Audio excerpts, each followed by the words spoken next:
La economía. All day long I bum. If I were a wealthy man. Pues hablemos de economía. Juan Ramón Rayo, ¿qué tal? Muy buenas noches. ¿Qué tal? Buenas noches. ¿Alguna noticia positiva que llevarnos hoy a la boca? Bueno, tenemos alguna declaración varias declaraciones que van muy en la buena dirección de por dónde debería discurrir este país. Por desgracia no las pronuncia el presidente del gobierno, sino otra gente. Pero bueno, en cualquier caso, al menos las buenas ideas están ahí. Váyase por Dios. Bueno, pues nada. Pepe Raga, ¿qué tal? Buenas noches. Muy buenas noches. Carmen Tomás, ¿qué tal? Buenas noches. Buenas noches. Licencia para interrumpir. Tienes hoy también. Bueno, a Juan Ramón Rayo en la me he medida... traído un cuadro de Excel, ya lo contaré luego. Desde que he aprendido el Excel, me lo paso. Bueno, Juan Ramón, Rajoy reclama ya la unión bancaria, lo que es lo mismo, lo hemos dicho muchas veces, pide ya el dinero. Sí, efectivamente, bueno, ya lo comentamos ayer, estaba volando hacia Francia para esta cumbre entre España y Francia. El objetivo de la cumbre es buscar un frente común anti-Merkel en el próximo Consejo Europeo, frente común cuyo propósito es pedirle a Merkel que ceda y apruebe ya la unión bancaria de modo que haya un supervisor único y a partir de ese supervisor único ya se puede inyectar dinero directamente en las entidades financieras españolas. Vamos, la coincidencia entre Rajoy y Hollande ha sido total, no solo en el tema de la unión bancaria, sino en todo lo demás, en lo del pacto del crecimiento, en las causas de la crisis. De hecho, dice Rajoy que comparten una misma visión. Es decir, está bien que ya se explicite totalmente que el presidente del gobierno español comparte la misma visión que el presidente socialista francés. Ya estás llamando socialdemócrata a Rajoy. Yo creo que el que ha cambiado es Hollande, permíteme que te diga. Yo creo que Hollande ha hecho lo que había dicho que iba a hacer, es decir, subir impuestos al 75%. Quien no lo hizo fue Rajoy, que lo subió al 52% sin que nos enteráramos. Que Hollande le vendió a los franceses en la campaña electoral que les iba a subir los impuestos. A los ricos, sí. Lo que no dijo... Sí. Lo que no dijo era el concepto de rico. Exacto, claro. Resulta que rico para Hollande ha acabado siendo todo el mundo. Bueno, pero en todo caso Hollande se habrá escorado más a la izquierda, no menos. Rayo, más de lo mismo de lo mismo. Sí, más a la izquierda, pero que Rajoy se va más a la izquierda también. Bueno, yo creo que en lo que han coincidido fundamentalmente es más vale no hablar de donde hay problemas. No. Sí, en eso y en pedirle dinero a Alemania. Escuchémosles. Míreme por favor a los ojos. ¿El gobierno va a aplicar ese diferencial del 30 de noviembre a la paga de enero del 2013? ¿Sí o no? Esa es la pregunta. Míreme bien a los ojos, no era Mariano Rajoy, eso no se lo hubiera atrevido a decírselo a François Hollande. Aunque a lo mejor sí es lo que le quieren decir a Merkel, eso no lo sabemos muy bien. Eso sí. Pero bueno, y en todo caso, bueno, si no tenemos el audio no pasa nada, básicamente ya hemos comentado que las coincidencias sean totales. Y lo de míreme bien a los ojos, pues a lo mejor no se lo dicen Hollande y Merkel a Rajoy, pero sí se lo están diciendo en estos momentos los socios de Merkel a Merkel. Hoy en Libre Mercado tenemos una entrevista muy interesante a un diputado del Partido Liberal Alemán. La verdad es que es muy interesante y es una de las noticias que te comentaba antes que van en la buena dirección, son buenas ideas que están sobre el ambiente que por desgracia no se están aplicando. Ya sabemos que si Merkel ahora está dando marcha atrás en cierta medida en cuanto a la unión bancaria es fundamentalmente porque sus socios de gobierno le están apretando mucho las tuercas, entre otras, y por los comicios electorales que tienen enfrente y también porque a los alemanes pues no les gusta aquello de tapar el agujero de los bancos españoles. Bueno, ¿qué propone este señor del Partido Liberal Alemán, Frank Schäffler? Pues básicamente lo que propone es que a los bancos se les dé un trato similar, no idéntico, pero similar al de otras empresas y que cuando estén en posición de quebrar, que se proceda a reestructurarlos. ¿De qué manera?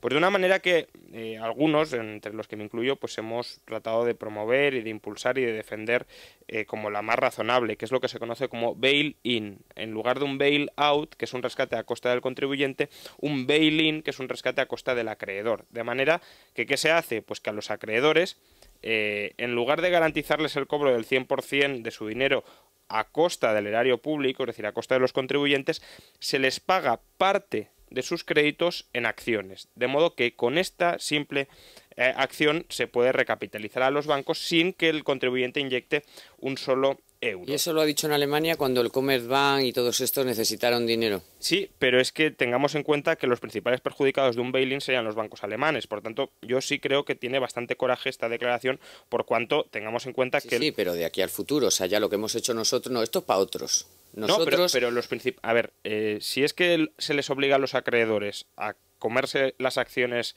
de los bancos españoles, los acreedores de la banca española son los bancos alemanes. Por tanto, se obligaría a los bancos alemanes a que se coman acciones de cajas españolas. Sería como decirles a los bancos españoles, ustedes no van a cobrar, quédense con esta caja que está quebrada. Esa es la manera que tienen de cobrar. Y eso me parece bastante razonable y bastante valiente que lo diga un diputado alemán. Que por cierto, no solo lo ha dicho un diputado alemán, también lo dijo el presidente del Instituto IFO, Hans-Werner Sinn, uno de los economistas más prestigiosos de Europa. Es decir, es una línea... que no es muy liberal entre nosotros. No es muy liberal, pero al menos... El principio es claramente liberal, pero quiero decir, Hans no es precisamente un exponente del liberalismo. Desde luego, pero al menos aquí sí está pues apostando por una línea al menos bastante razonable. Mucha gente puede pensar, yo esto del bail-in no lo entiendo muy bien. Bueno, pues para que lo entiendan, es lo que se les está haciendo en parte a los tenedores de las participaciones preferentes, pero no solo a los tenedores de participaciones preferentes, sino también a acreedores de mayor rango. ¿Quiénes son los acreedores de mayor rango? Lo que comentábamos, bancos alemanes y franceses. Entonces, hoy precisamente con respecto a las participaciones preferentes, el fiscal general del Estado, Torres Dulce, pues ha comentado que ve difícil que se pueda perseguir pues a los bancos y que se pueda resarcir a quienes compraron participaciones preferentes por el delito de estafa, básicamente porque se articularon por un contrato civil mercantil y por tanto parece que aquí no podrá entrar. En parte seguro que ha habido estafa, seguro que ha habido al menos fraude, engaño. El problema es que no hay dinero. Entonces, por mucho que condenemos a los bancos a devolver algo que no pueden devolver, pues no se puede devolver. Y ya lo que es más dudoso es que esas estafas, o como lo queramos llamar, tengamos que pagarlas los contribuyentes. Es más razonable que en lugar de aplicarles una quita directa, como contempla el decreto y la reforma bancaria del gobierno, pues se les entreguen acciones a modo de cobro por esas participaciones preferentes, que de hecho muchas entidades ya lo están haciendo y lo querrían hacer en mayor medida si no fuera porque está todo en suspenso por a ver cómo se termina de articular el rescate entre España, Europa, con respecto a la banca. Entonces, bueno, el bail-in básicamente es esto, pero no restringiéndolo solo a los tenedores de deuda subordinada y de participaciones preferentes. Porque al final no solo los bancos deberían poder no quebrar en el sentido de liquidarse, disolverse, que eso puede ser muy problemático, sobre todo en el caso de algunas entidades, sino de aplicar pérdidas a quienes han invertido en ellos. Y digo, no solo los bancos deberían poder hacer eso, sino también los países. Entonces, hoy se ha publicado, estos días se ha publicado la previsión del FMI para los próximos años, y en el caso de Grecia la verdad es que esas conclusiones son realmente dramáticas. ¿Dramáticas por qué? Porque hace poco más de un año Grecia ya aplicó una quita del 75% a los acreedores privados, aquellos que habían invertido, le habían prestado dinero, pero que eran pues bancos, fondos de pensiones, fondos de inversión, etcétera, pero no hizo lo propio con los acreedores públicos, que claro, es decir, con el Banco Central Europeo, con los gobiernos europeos, con el Fondo de Rescate permanente, que claro, como ya se ha rescatado tantas veces a Grecia, ya eran la mayoría de acreedores de Grecia. Algunos ya dijimos que esto no solucionaba nada, y no solucionaba nada porque dejaban a Grecia con una deuda sobre el PIB del 120%. Italia, que tiene una economía mucho más saneada y mucho más productiva, tiene problemas de credibilidad con una deuda del 120% del PIB, no digamos Grecia, que es un país en descomposición social, decreciendo de manera alarmante, etcétera. Bueno, si las previsiones del FMI se cumplen, y probablemente se cumplan, pero a peor, es decir, que todavía sea peor de lo esperado, en el caso de Grecia el FMI siempre ha ido fallando sistemáticamente en el caso de quedarse corto. Bueno, pues tendríamos que en el año 2013 llegaríamos a una deuda de nuevo del 180% del PIB, y en el año 2017, si todo va perfecto, si todo va en el mejor escenario posible, solo se reduciría hasta el 150%, es decir, un escenario realmente insostenible. De ahí que el FMI recomiende una nueva quita que en este caso afecte a los acreedores del sector público, a los acreedores estatales, algo que será inevitable porque es que simplemente Grecia no puede pagar. Y lo que no deberíamos haber hecho desde un primer momento es seguir refinanciándola y seguir extendiéndole todavía más deuda, porque al final nos hemos empantanado más. Y nos hemos empantanado más para permitir que Grecia haga ¿qué? Pues hombre, no todo despilfarro, mucha cosa es mucho gasto el funcionamiento del propio Estado, pero mucho sí es despilfarro. Y no solo en Grecia se ha despilfarrado, sino también en España. Hoy el Tribunal de Cuentas ha publicado un informe donde ha valorado los resultados del plan E, y bueno, pues los resultados son tan desastrosos como muchos ya indicamos en su momento. En este caso, muchos son muchos, no es unos poquitos en los que me incluya, sino prácticamente todo el mundo dijimos que era un disparate y al final lo ha sido, pero es un disparate y eso es a lo mejor lo que mucha gente no es consciente, es un disparate que sigue costando dinero. ¿Por qué? Pues como ha recordado muchas veces Alberto Recarte en esta casa, aunque hablemos de inversión pública como que queda mucho mejor, no es mejor invertir el dinero público en infraestructuras, etcétera, que aumentar el gasto corriente. La inversión pública puede ser una inversión ruinosa que además luego consolide gastos corrientes que perduran en el tiempo. Bueno, pues aquí es lo que ha sucedido. Claro, muchas de estas inversiones necesitan de personal, de suministros, etcétera, para seguir funcionando y eso significa que al ayuntamiento se le ha cargado, se ha autocargado, digamos, con gastos que todavía estamos soportando. Por ejemplo, un polideportivo, por poner un ejemplo. Un polideportivo, un museo, cualquier cosa de estas, ¿no? Entonces, pues al final no es solo el despilfarro directo de la inversión, sino todo el gasto recurrente que genera. Entonces, al final, pues ni en Grecia, obviamente, ni en España estamos haciendo ya desde el plan E, pero siguiendo en los tiempos presentes las cosas como tocaban, pese a que mucha gente está indicando cuál es la salida. Una parte de las soluciones podría venir por lo que proponía el diputado alemán Frank Schäffler, pero hoy también desde FEDEA, desde la fundación esta de economistas, pues se ha presentado un informe sobre cómo salir de la crisis y la verdad que muchas de las reformas, prácticamente todas, son la mar de sensatas. Pues empezando por la reforma fiscal, proponen que se cargue más las tintas en el consumo y menos en el ahorro y en el trabajo cualificado, es decir, que lo que interesa a España es que ahorre más, no que consuma más. El problema está en falta de ahorro de inversión de trabajadores cualificados, no en que consumamos demasiado poco. El consumo, recordemos, ha caído solo un 1% desde el pico de la burbuja. Hace falta liberalizarlo prácticamente todo, transportes, telecomunicaciones, energía. La energía no está en absoluto liberalizada, aunque se haya extendido ese mito. La sanidad, la escolarización obligatoria, la burocracia pública, la justicia o el comercio, es decir, todas las barreras a sectores profesionales y a la creación de empresas. Luego también han incidido en la necesidad de ahondar en la reforma laboral, porque la dualidad en el mercado de trabajo sigue ahí. ¿Qué es la dualidad? Que hay una parte del mercado de trabajo que está desprotegida totalmente y hay otra parte que está sobreprotegida. Y ya lo hemos dicho muchas veces, hoy en España trabaja más gente con contrato indefinido que en el pico de la burbuja. ¿Qué significa? Que toda la destrucción de empleo se ha concentrado, o prácticamente toda se ha concentrado en el empleo de carácter temporal. ¿Por qué? Porque es mucho más barato de despedir, aun cuando el trabajador pueda ser más productivo que quien tiene garantizado un puesto fijo. Luego también proponen una reforma educativa que acerque la universidad y el sistema educativo más al mercado para formar a trabajadores profesionales que valgan y que puedan percibir un mayor salario. Y luego dos reformas adicionales. Una en materia de pensiones. Escuchemos, si te parece, a Michel Boldrin, que es el director de FEDEA, hablando sobre qué habría que hacer con las pensiones, porque el gasto, ya lo hemos comentado aquí muchas veces, es insostenible y que este gobierno no quiera atajar esto, pues es una irresponsabilidad manifiesta. Tiene que tener coraje de cortar, lo siento muchísimo. Siguen repitiendo que no tocarán pensiones, pues son suicidas, punto. Es claro que si seguimos con este populismo, las pensiones son sagradas, el sistema de seguridad social de España es insostenible y hace muchísimo daño a la economía española, a los trabajadores y a los jóvenes. Bueno, pues básicamente que más irresponsable es no tocar el sistema desde ya para tratar de buscar su sostenibilidad, dentro de lo complicado que es buscar la sostenibilidad de este sistema, que es ya lo hemos comentado, se basa en un esquema piramidal y por tanto fraudulento. Y la otra de las reformas, la última que propone Boldrin, también lo hemos comentado aquí en diversas ocasiones, es pues no confundir temas entre el federalismo fiscal, que es una opción muy legítima, muy válida y probablemente muy positiva a España, y luego las reivindicaciones nacionalistas que tienden a mezclar ese federalismo fiscal, que es el modelo de Alemania, es el modelo de Estados Unidos, es el modelo de Suiza, con independencias, esencias nacionales, esencias políticas y culturales, etc. Escuchemos a Boldrin.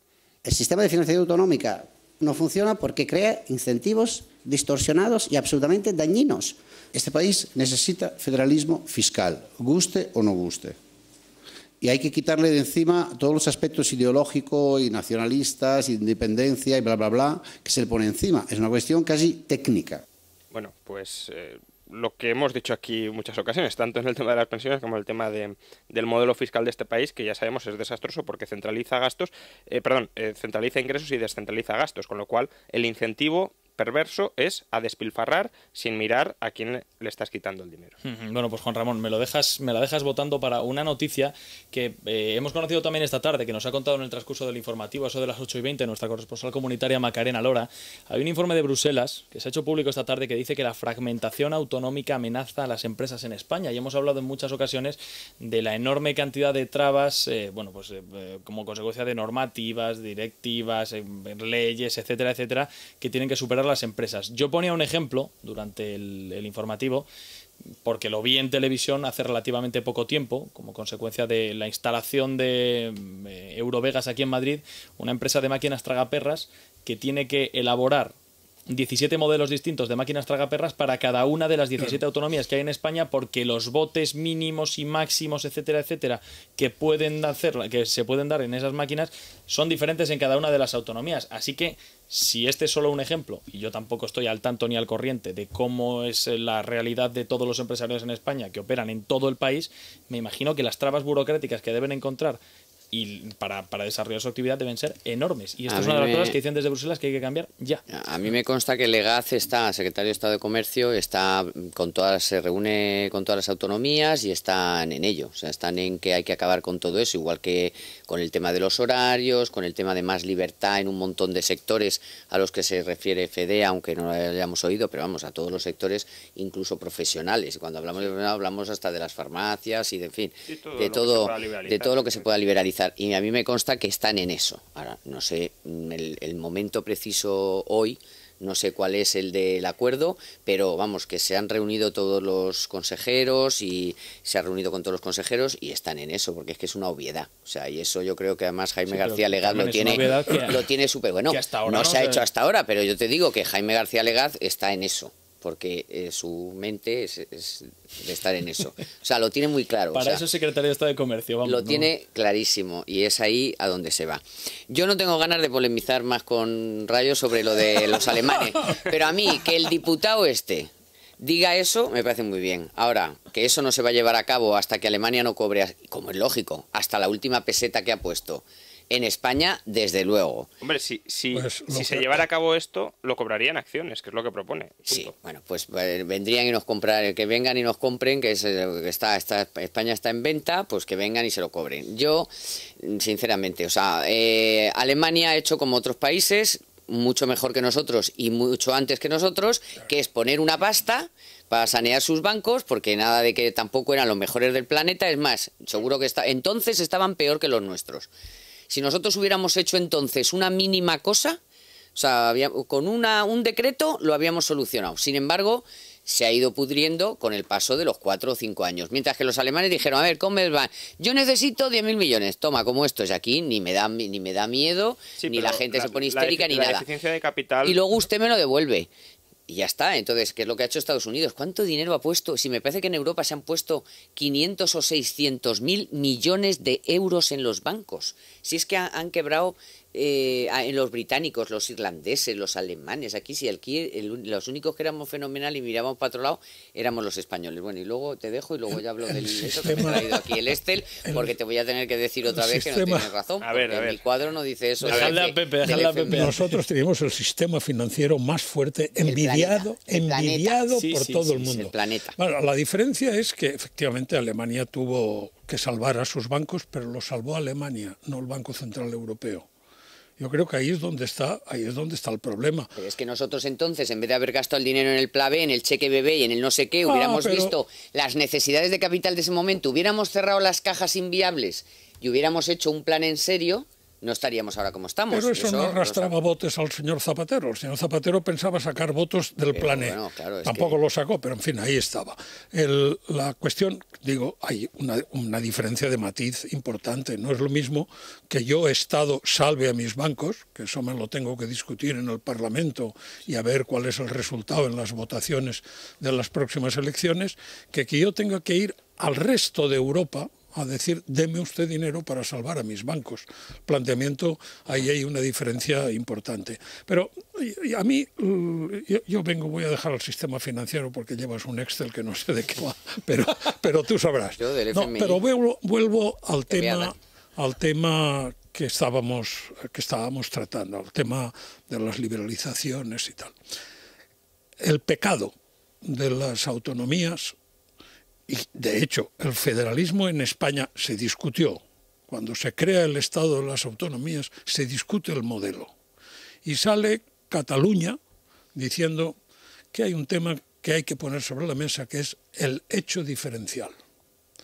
El federalismo tiene un problema, y es que considera a todos los españoles iguales y a todas las comarcalizaciones o territorializaciones o regionalizaciones a nuestras autonomías, todas en un mismo plano.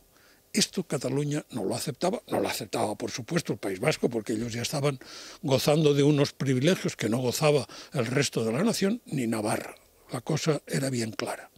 Por lo tanto, se arrinconó el planteamiento del federalismo fiscal, que implica trato igual, por el de las autonomías, que es pacto con cada autonomía.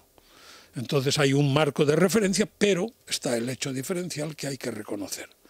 ¿Cuál ha sido el resultado del hecho diferencial? Que en las demás autonomías, consiguiéndolo o sin conseguirlo, pero ahí está la diferencia de reglamentaciones, esto que has sacado y has puesto sobre la mesa. 17 normativas para un mismo asunto, porque todas son hecho diferencial. Es que lo mío es distinto. Claro, que no tiene capitalidad. Y como lo mismo es distinto, pues aquí está mi Parlamento que va a decir cómo hay que hacer las cosas aquí. Es un planteamiento de aldeanismo exacerbado, donde yo solo miro a mi propio campanario y pienso que todo lo demás son capillitas y que lo importante es el mío, y que voy a decir cuándo tocan las campanas. Y nadie debe opinar sobre cuándo tocan las campanas en mi tierra. En alguna ocasión, en España, al menos los últimos datos, los de 2008, no ha habido un estudio más reciente, pero vamos, la trayectoria ya creciente, o sea que estaremos probablemente peor. Se publicaban en el 2008 800.000 páginas de diarios oficiales, sí, claro. de boletines oficiales del Estado y de diarios oficiales. 800.000 páginas. 800 en un año, es decir, sumando todos los boletines, todos los diarios oficiales de las autonomías y el boletín oficial del Estado. Claro. Que luego digan que los políticos no trabajan. Para mal. No, es que probablemente no se hayan leído esas leyes que ellos han votado en el Parlamento, porque vamos, nadie se cree que todo lo que votan se los han leído. Al revés, se lo tienen que leer los que quieren montar algo. Efectivamente. Se vuelven locos. Entonces, claro. Primero, para invertir en un país necesitas un marco legislativo sencillo y estable y previsible. Claro. Entonces, 700.000, 800.000 cada año, que no es que hayamos inventado el Estado este año y necesitemos 800.000 páginas de regulaciones para regularlo todo, es que cada año se emiten 800.000. Entonces, están cambiando continuamente todas las normas y hasta el mínimo detalle, es decir, te regulan hasta el color en el que has de tener el techo de tu bar. Por tanto, claro, es imposible, con unas mínimas nociones empresariales, aunque no jurídicas, pues montar una empresa en este país. Es que la incertidumbre legal es tremenda y eso es algo que hay que atajar. Y a eso añádele las lenguas. Con eso asesinas la posibilidad de economías de escala. Claro. Es decir, el ejemplo que has puesto de los fabricantes de máquinas tragaperras, su capacidad de producir para un mercado amplio bajo un producto estándar desaparece cuando tiene que producir 17 tipos de productos distintos, que podría ser un solo producto y que en consecuencia habría un abaratamiento de los costes muy sensibles como consecuencia del volumen de producción. Esto, por la base, nos lo cargamos con 17 reglamentaciones diferentes que cumplir. Y de esos 17 abunda otra vez en catalán, gallego, además, mallorquín, menorquín, porque espérate, el aranés, es que que ayer llamó una señora a un programa, dijo que era enfermera y que salió una plaza en un hospital del Valle de Arán. Entonces se presentó y tenía que saber el aranés. Y claro, pero ya no el catalán, no, el aranés. Bueno, es que allí también tienen un sentimiento allí de identidad muy propio y se quieren independizar de Cataluña. De Cataluña. Claro. Que es que tiene retranca la cosa. Bueno, déjame que le diga a Rayo qué ha dicho. Cuando ha hecho referencia a la previsión del Fondo Monetario Internacional, has dicho que normalmente siempre se equivoca, pero que la cosa luego es peor. En Grecia. Bueno... Yo te voy a decir en España. Vale. Que en Grecia siempre es optimista. Sí, en Grecia, estaba hablando de Grecia y he dicho, y en el caso de Grecia... Pues en España también ha sido muchas veces muy optimista. Y tengo que decir, y esto no es opinión, que por ejemplo en el 2009, enero dijo que la economía española iba a crecer un 2,5%. Por supuesto, acabó cayendo un 3,7%.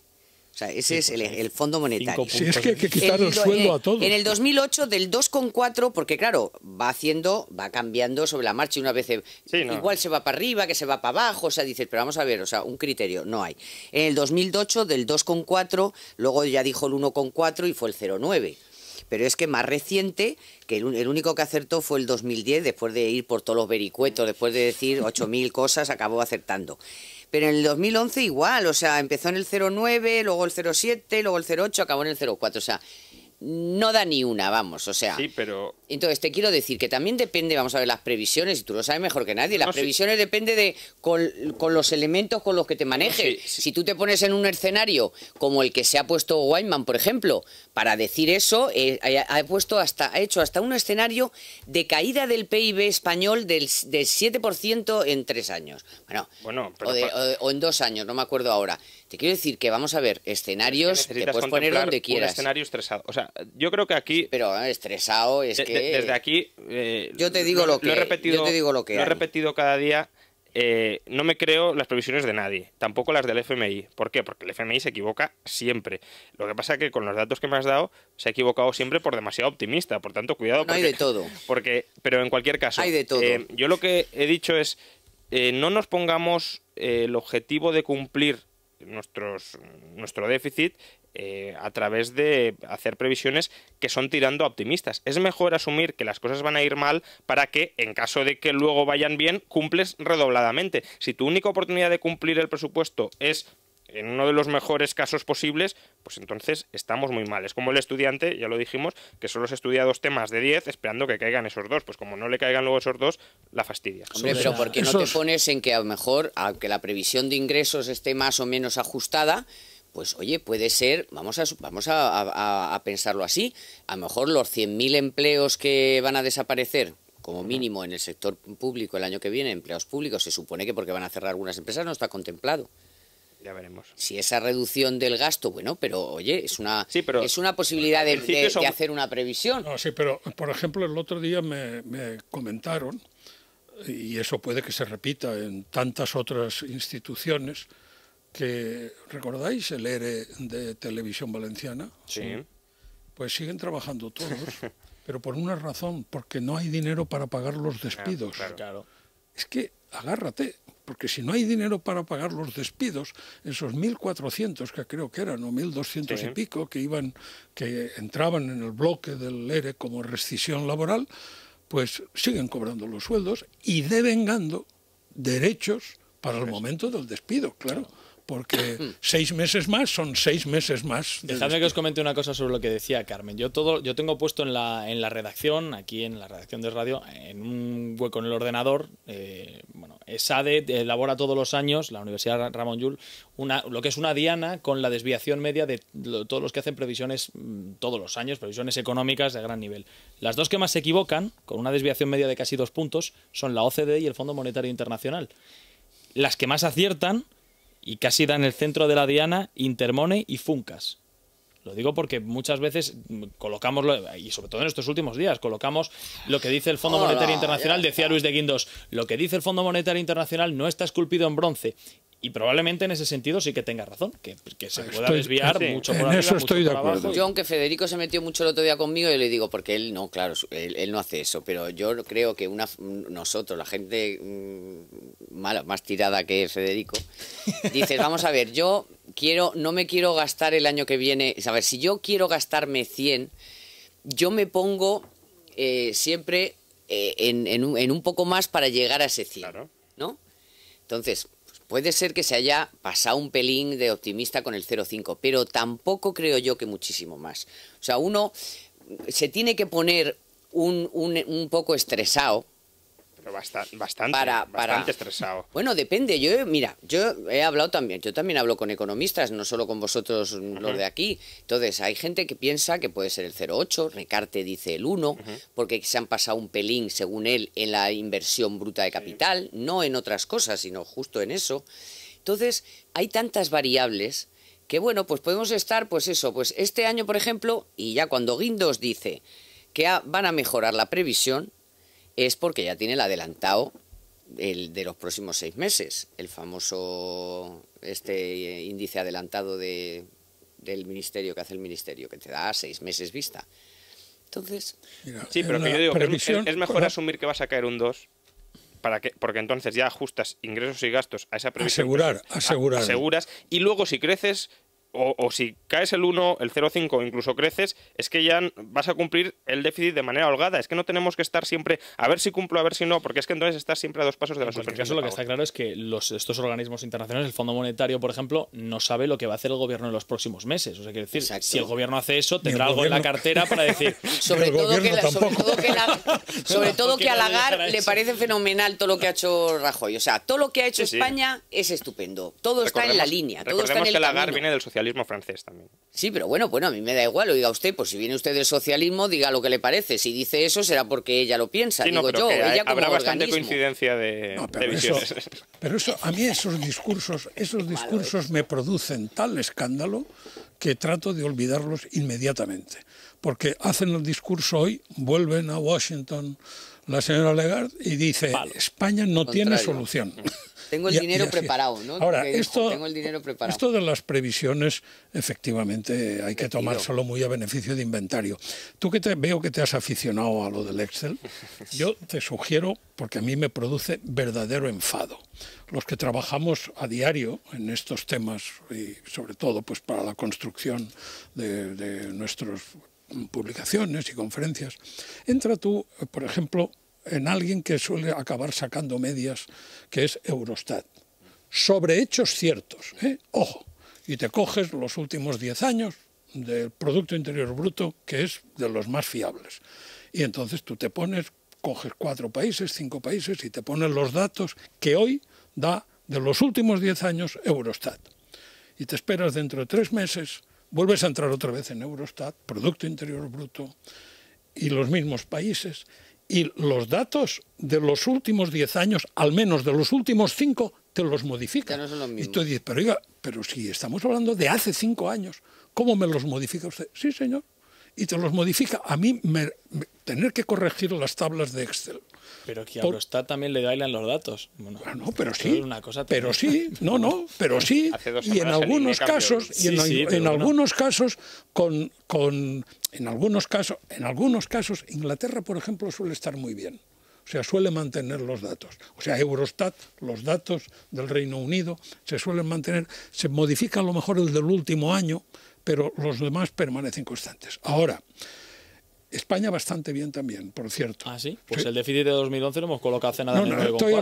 Estoy pensando. No, por eso. Estoy pensando en Producto Interior Bruto, que son datos, digamos, si ese está mal, estaría mal todos los demás, ¿no? Ahora, Francia, Italia, Bélgica, la propia Alemania, desviaciones sobre hechos que ya son ciertos, no son previsiones, ni avances, ni nada de eso. Pues desviaciones entre 4 y 8 décimas, que en un Producto Interior Bruto es mucho. 4, 8 décimas de desviaciones de un dato de hace 5 años. Esto es para... Por eso digo que la definición de economista, la conoces, ¿no? Sí. Pues esa. Yo sé una, no sé cuál tú. ¿La de profeta del pasado? Bueno, es que nosotros lo decimos en economía, lo decimos con más sofisticación. Claro, el sujeto que con cierta dificultad es capaz de prever el pasado, ¿no? Esto es. Pues me gusta más profeta del pasado, que es mucho más rápido. ¿Qué dicen las portadas de prensa de mañana, Juan Ramón? Bueno, pues... ¿Hay buenas noticias? No, vale. Empecemos por las bastante malas. El Economista, Fomento baraja una tasa de 40 euros al año por coche. Ah, sí, por lo de las carreteras, sí. Bueno, de todas formas, bueno, ya lo hemos dicho muchas veces, que a lo mejor tiene más sentido esto, es decir, una tasa sobre la circulación por el uso de carreteras, que es al fin y al cabo un servicio que proporciona el Estado, a lo mejor no debería hacerlo, pero lo proporciona y por tanto puede tener sentido cobrar, que impuestos generales que gravan el hecho, la generación de renta, el tener un patrimonio. Eso no tiene una contrapartida directa. Entonces la tasa en ese sentido es más lógica, aún no siendo... Y más justa, porque el que no tiene coche y no lo usa, pues no paga. Efectivamente. Pero claro, el problema es que esto se debería implantar a costa de reducir lo demás, porque si me quitas el dinero por todas partes y además me impones una tasa, pues ya O sea, es que ese planteamiento tiene mucho peligro, porque claro, oye, yo como tengo mi póliza privada, yo no uso la sanidad, yo porque la voy a tener que pagar, ¿sabes? O sea, ¿hasta dónde llegas? Bueno, pero el seguro privado también es eso. El seguro no tienes por qué usarlo, pero lo pagas para el caso de que... Pero es mío, lo pago porque yo quiero y sí, claro, pero no tengo por qué pagar. Yo, por ejemplo, si no fumara, o el que no fuma me puede decir, oye, tú como fumas estás gastando mucho dinero que estoy pagando yo. O sea, quiere decir que... Sí, pero eso en el seguro te lo recargan. Es peligroso, sí, pero la seguridad social no. Ya, claro. Pero es muy, ¿dónde frenas el tinglao? Porque claro, bueno, yo no uso la sanidad. Yo no quiero esto. Pero lo que me refiero es que incluso la gente que no usa la sanidad puede pagar un seguro, aunque no la use, porque paga el seguro para el caso de que tenga que llegar a usar la sanidad. Es decir, por eso ya hubo una tasa que se denominó tasa de uso o tenencia de vehículos. Esta era, con lo cual no podías decir, yo es que lo tengo cerrado todo el día. Bueno, pero también la tenencia. Me da igual que lo use que no. De todas formas, en España, siempre dice Automovilistas Europeos Asociados que en España hay una cosa que se hace que no está permitida legalmente en Europa, que es tener, cuando tú te compras un coche, pagar un impuesto sobre el valor añadido y otra cosa es el impuesto de matriculación. Sí. Es que ese sustituye el antiguo impuesto de lujo que tenían los vehículos. Al incorporarnos a Europa, el impuesto de lujo no se puede tener. Pero en España, como somos muy ricos, lo y en España pagando. cambiamos el nombre y le llamamos impuesto de matriculación. Mira el patrimonio que iba a ser extraordinario y era de cuando yo era pequeña. Los impuestos son como el trinquete, van para adelante pero no hacia atrás. Bueno. Expansión, también Rajoy y Hollande acuerdan unir fuerzas en la UE. Bueno, ya lo hemos comentado. También 5 días, Rajoy y Hollande urgen a Alemania a que active los mecanismos de ayuda. Mecanismos de ayuda que obviamente paga a Alemania. No Sobre paga... todo, oye, que Europa dé una imagen de ser una cosa seria. Vamos a ver, usted ha firmado unos acuerdos en junio, han llegado unos acuerdos y estamos en el mes de octubre pero y todos, nada. Todos. También, pero los que allí firman se firmó... déficits que luego no cumplen también. Sí, todo, vale, de acuerdo. Pero ahí se han firmado unos acuerdos en junio que yo estoy de acuerdo con que se reclame continuamente, que es lo que han hecho Rajoy y Hollande hoy. La noticia que está diciendo Juan Ramón es perfecta, porque no reclaman a Europa, porque saben que no existe. Reclaman a Alemania. Bueno, ya, claro. Lo cual tiene todo el comentario. ¿Para qué vas a perder el tiempo en el eufemismo? ¿Para qué van en el eufemismo? Tiene todo el comentario. Luego, expansión, el Banco de España pide que las empresas bajen márgenes y salarios.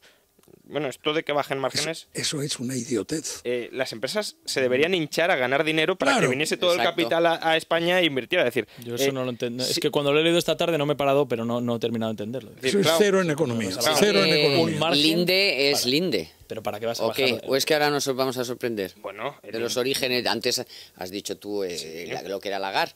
Sí. Y Lagarde que de vez en cuando, pues claro, se le ve el plumero. Pues es que la cabra tira al monte. Los empresarios luchan todos los días y se dan de bofetadas por ir a por el margen de beneficio y al final... O sea, yo lo que entiendo es que como hay que rebajar salarios, lo que piden es una especie de sacrificio al empresario para que vaya en la misma dirección, pero es que no tiene nada que ver. Hay que bajar salarios precisamente para que las empresas sean rentables y en lugar de quebrar se invierta en crear nuevas empresas, no en destruirlas, no en que el dinero salga del país. En ampliar producción y ampliar puestos de trabajo.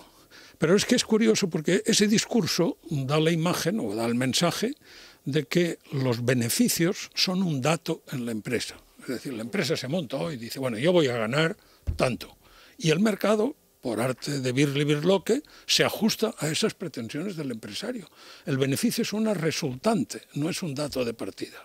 Y si lo hace bien el empresario, y en el mismo sector tenemos ejemplo para todo, si lo hace bien el empresario, conseguirá beneficios.